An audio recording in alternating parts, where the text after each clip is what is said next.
How incredibly fitting that the San Francisco Legends journey played the halftime show of the NFC Championship game. And of course, they capped it off with Don't Stop Believin'.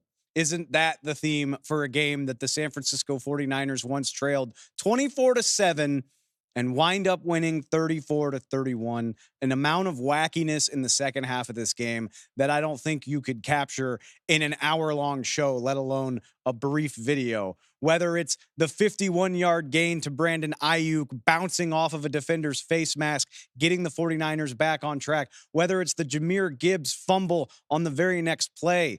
Can we talk about Dan Campbell's fourth down decision-making? Do you love it? Do you hate it? Was it the right idea at the wrong time? Doesn't really matter. Neither decision worked in the second half, and the Detroit Lions squander a 17-point lead.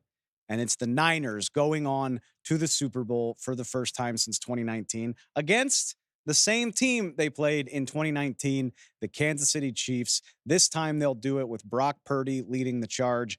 And what a perfect encapsulation of Brock Purdy. He gets a little bit lucky having balls bounce off of defenders' face masks. He gets a lot of help from incredible players like Christian McCaffrey and Deebo Samuel, yak gods among yak gods. But then at the end of the day, he makes plays that remind you of Patrick Mahomes, his Super Bowl adversary. And if you think that sounds silly, stop. Look at the way the guy's maneuvering for time in the pocket. Look at what he did as a runner, scrambling for extra yards, picking up key third downs. No, he is not the physical specimen of Patrick Mahomes or a lot of other incredible quarterbacks in the NFL.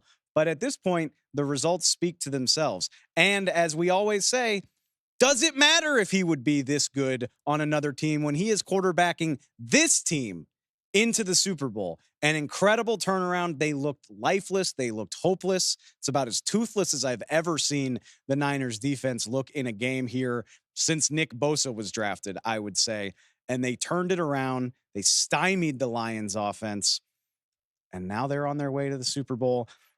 It's a shame so much of the talk on this game is going to center around what the Lions didn't do. A complete and utter collapse, if we're being honest.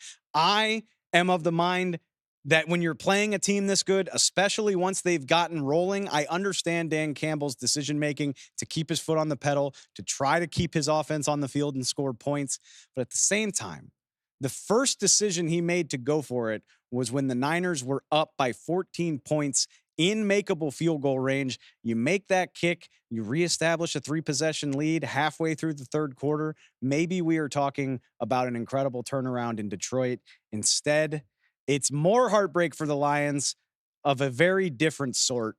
Going to be a long offseason for them. But for now, talk about the heart of the San Francisco 49ers. They never stop believing, and they are rewarded with a Super Bowl trip.